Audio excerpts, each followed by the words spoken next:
আমি এই মুহূর্তে আছি আমাদের লন্ডন থেকে আগত অনন্যা ফাউন্ডেশনের কর্ণধার সেই আপুর কাছে আমি জানতে চাবো এখানে আসার পরে তার যে অনুভূতি সেই অনুভূতিরা আমার এই ফেসবুক এর মাধ্যমে সে প্রকাশ করবে।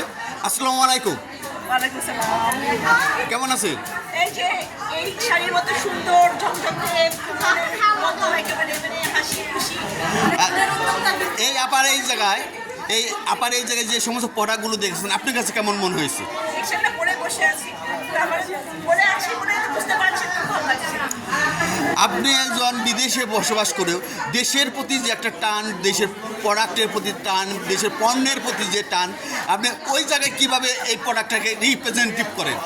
আমার দেশের প্রতি টান, আমার দেশের প্রতি টান, আমার হৃদয় সব কিছু আমাদের সব দেশের মানুষ। তাহলে বলতে পারি আমি ভিতরে অন্তরে লাল সবুজের যে একটা মোহ বা একটা যে আবেগ, সে আবেগটা সবসময় বিরাজমান। সবসময় আমি ধারণ করি এবং সেটা বহন করি এবং সেটা আমি চাই আমার কাজ এবং কথার মাধ্যমে সেটা সেভাবে আমি যেন দেখাতে পারি, কাজটা করতে পারি। কারণ আমি মুখে বলা কাজটা দেখতে চাই যে আমি সব দিক থেকেই আমার দেশের মানুষের বা একটা কাজ যেন আমার দেশের আসলে সেতু বন্ধন তৈরি হয় এবং সেই বন্ধের মাধ্যমে আমি আমার দেশকে রিপ্রেজেন্ট করতে পারি এবং দেশের মানুষকেও আমাদের কিছু একটা ভালো যেন তারাও আমাদের দেখে কিছু একটা সামনেও গিয়ে। আপনি একটা জিনিস দেখে আমার খুবই ভালো লাগছে, আপনি যে দেশের প্রতি একটা টান, সে একটা বছর হয় নাই আপনি লন্ডন গিয়েছিলেন, লন্ডন থেকে দেশের প্রতি যে টান বা মাতৃভূমির বা নারীর প্রতি যে একটা টান, সেই টানে আবার আমার দেশের মাঝে চলে আসছেন এবং এখানে বিভিন্ন প্রোডাক্ট নিয়ে কাজ করছেন। সেই প্রোডাক্টটা আপনি আবার বিদেশের বাড়িতে এখান থেকে রিপ্রেজেন্টেটিভভাবে কাজ করছেন। আপনাকে অনেক অনেক ধন্যবাদ জানাচ্ছি। আপনাকে যেন আল্লাহ দীর্ঘ দিন হায়াত দারাজ করে বা এই দেশের যে প্রতিনিধিত্ব, দেশের প্রোডাক্টের যে প্রতিনিধিত্ব, সেই প্রোডাক্টের প্রতিনিধিত্বরা দীর্ঘদিন যাবত বিদেশের মাটিতে মেলে ধরতে পারেন এক টুকরো লাল সবুজ পতাকার মাধ্যমে। ধন্যবাদ আপনাকে সিরাজুল ভাই।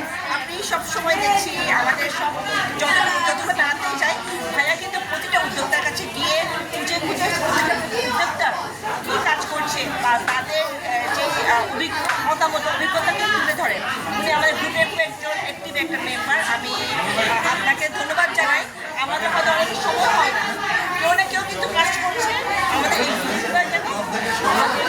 সমাজের মাঝখানে জিনিসটা কেউ না তুলে ধরছে বা আমরা এত ব্যর্থ পাচ্ছি, উনি কিন্তু এই কাজটা করছে। আপনারা কিন্তু উদ্যোক্তা, আমাদের দিতে পারছি না, এটা কিন্তু আমরা সবাই ধন্যবাদ দিতে সুন্দর একটা কাজ করছে। আমি চাই আপনি এই কাজগুলো আমাদের গ্রুপের মাধ্যমে সবাই যেন জানতে পারি, যেন আমাদের নতুন উদ্যোক্তা তৈরি হয় এবং আমরাও যে এখানে আমাদের সাথে একজন একটা অর্গানাইজার আছেন, ওনাকে আমরা খালি রেখেছি উনির জন্য আমাদের উদ্যোক্তাদের এই জিনিসগুলোর জন্য ডিসপ্লে করে এবং তাদের যে মেসেজটা তাদের সবার মাধ্যমে আমরা ছড়িয়ে দেয়। ধন্যবাদ সিকান্দার ভাই। এখনও ওই ধরনের বড় মাপের কেউ হতে পারেনি, চেষ্টা করি একটা ক্ষুদ্র নারী হোক বা একটা অসহায় নারী হোক, তাদের পাশে থেকে তাদের মনোবলটা চাঙ্গা রেখে এগিয়ে যাওয়ার যে একটা উৎসাহ উদ্দীপনা, সেদিক দিয়ে একটু চেষ্টা করি। পুরুষ মানুষ ভাই বা হাজব্যান্ড এভাবে আসলে আমাদের প্রত্যেক নারীর জন্য দরকার।